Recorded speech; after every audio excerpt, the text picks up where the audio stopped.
Hello साथियों, स्वागत है आप सभी का आदित्य क्लासेस में। आज हम लोग लेकर आए हैं रेशियो प्रोपोर्शन का इम्पॉर्टेंट क्वेश्चन जो कि इनकम एंड एक्सपेंडिचर से रिलेटेड आता है। एसएससी और रेलवे के एग्ज़ाम में कहीं ना कहीं प्रत्येक शिफ्ट में ये क्वेश्चन एक ना एक देखने को ज़रूर मिलता है। इस टाइप के एक सवाल देखिए, इस क्वेश्चन को आप पढ़िएगा एक बार। पवन और सुनील की मासिक आय का अनुपात 4:3 है। यदि उनके मासिक व्यय का अनुपात 3:2 है, यदि पवन और सुनील प्रति माह 4,000 रुपये और 6,000 रुपये बचाते हैं तो उनके मासिक आय का योग क्या होगा।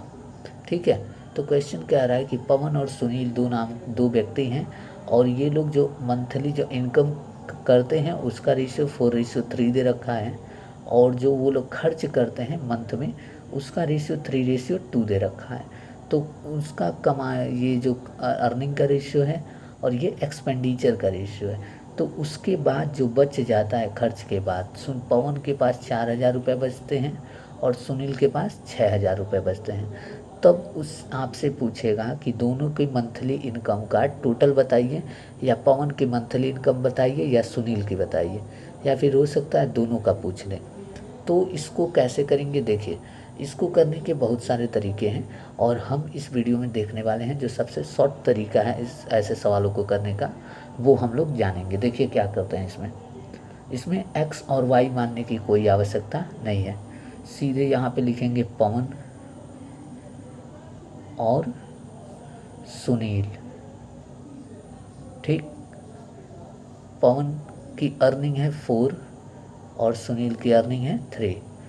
आय का अनुपात और खर्च का अनुपात कितना दे रखा है, 3:2। लिख देंगे 3:2। ठीक है, अब फिर उसके बाद पवन कितना बचा रहा है, 4,000 रुपये। 4,000 रुपये इसके नीचे, और ये कितना बचा रहा है सुनील, 6,000, ये इसके नीचे। ठीक, बस इतना करेंगे। उसके बाद मात्र 5 सेकेंड में हमारा उत्तर आ जाएगा। इससे इसमें मल्टीप्लाई कर देंगे। 4 2 जा 8, 3 3 जा 9। 8 और 9 के बीच अंतर कितने का है, 1 का है। तो डिफरेंस जो आया दोनों के बीच का वो आया 1। ठीक है, फिर उसके बाद इस 3 से इसमें मल्टीप्लाई करेंगे। 6 3 18, 18,000 हो जाएगा। और इस 2 से इसमें मल्टीप्लाई करेंगे तो ये हो जाएगा 4 दूनी 8,000। अब इन दोनों का अंतर देखेंगे तो 8 और 18,000 में अंतर कितने का है, 10,000 का अंतर है। 10,000, तो 1 बराबर 10,000। तो क्या पूछा, अगर पवन की इनकम पूछेगा तो 4 बराबर 1 बराबर 10,000। यहाँ लिख दे रहे हैं रेड पेन से, 1 यूनिट बराबर 10,000। आ गया 10,000 रुपये। यहाँ हमने अंतर निकाला 1 यूनिट का आया, यहाँ हमने अंतर निकाला 10,000 रुपये का आया। तो 1 यूनिट बराबर 10,000। तो हमसे पूछा है पवन और सुनील दोनों की इनकम का योग। तो 4 ये कमा रहा है, 3 ये कमा रहा है, तो 4 और 3 कितना हो जाएगा, 7। तो 1 यूनिट बराबर 10,000, तो 7 यूनिट बराबर 70,000। ये आपका हो जाएगा उत्तर। देखिए ऑप्शन नंबर बी क्या हो जाएगा, करेक्ट हो जाएगा। ठीक, तो आपको समझ में आ गया करना क्या है। पवन की इनकम और सुनील की इनकम दोनों का आय जो है उसको लिख देना है, दोनों के आय का जो अनुपात दिया रहेगा। फिर उनके खर्च का अनुपात लिख देना है। फिर उसके बाद रुपया में ये कितना बचा रहा है और ये कितना बचा रहा है। ठीक है, और फिर उसके बाद क्रॉस मल्टीप्लाई करते जाना है। 4 2 जा 8, 3 3 जा 9, दोनों के बीच का अंतर 1 यूनिट। 3 6 जा 18, 18,000। और फिर उसके बाद यहाँ पे देखेंगे तो फिर यहाँ पे ये क्या हो जाएगा, 4 2 जा 8, 8,000।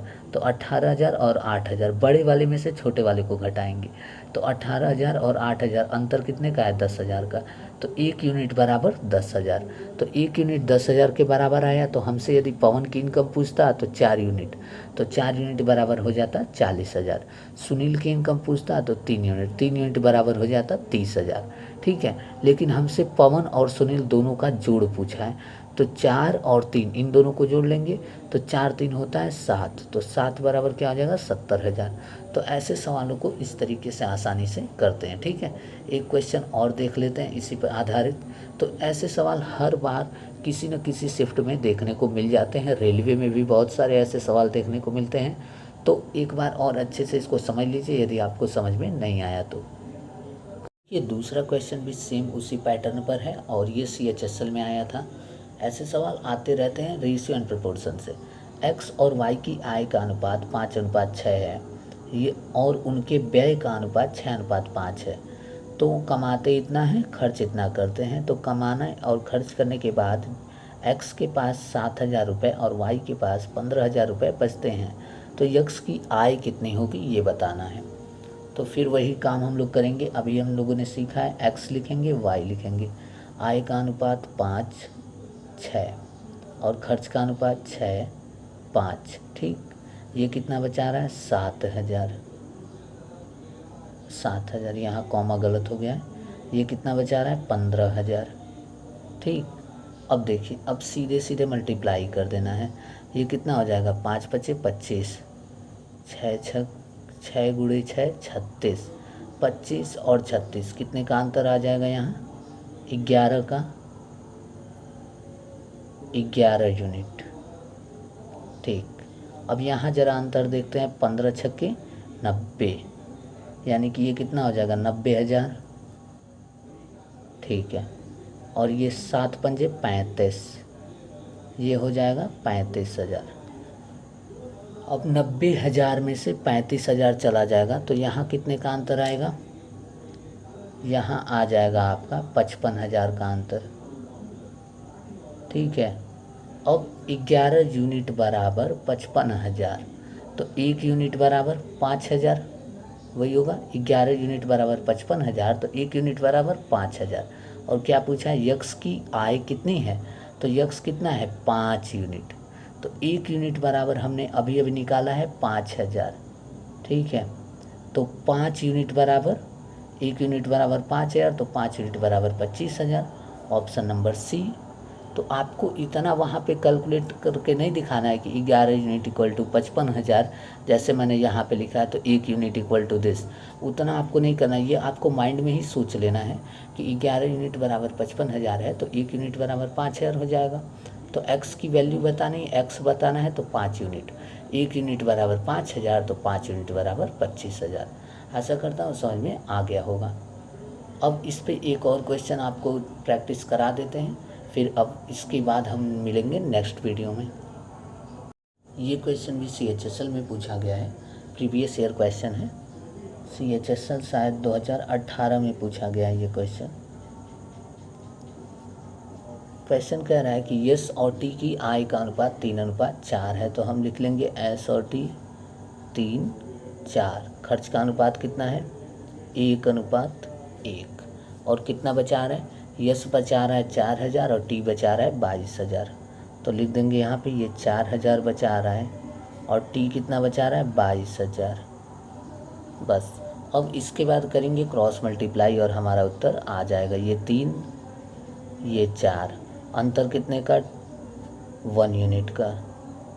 ठीक है, ये हो जाएगा 22,000, ये हो जाएगा 4,000। तो 22,000 और 4,000 में यहाँ कितने का अंतर है 18,000 का। बस, 1 यूनिट बराबर 18,000। तो यस की आय पूछी है, यानी कि 3 यूनिट बराबर, तो 1 यूनिट बराबर 18,000, तो 3 यूनिट बराबर कितना हो जाएगा 54,000। Option number B. तो आप देख पा रहे हैं कि मात्र 15 सेकंड के अंदर अंदर हमारा उत्तर आ जा रहा है। ठीक है, तो अब यदि आपको इस टाइप के प्रश्न दिखेंगे तो आप यही अप्रोच लगाएंगे तो आपको कम समय में अच्छे से उत्तर आप निकाल पाएंगे। ठीक है, चलिए अब नेक्स्ट पार्ट में मिलते हैं। यदि आपने चैनल सब्सक्राइब नहीं किया है तो चैनल को सब्सक्राइब कर लीजिए, और वीडियो अच्छा लगा है तो प्लीज़ लाइक ज़रूर करिए, ताकि हमें मोटिवेशन मिले और हम ऐसे ही वीडियोज़ आपके लिए और लाते रहें।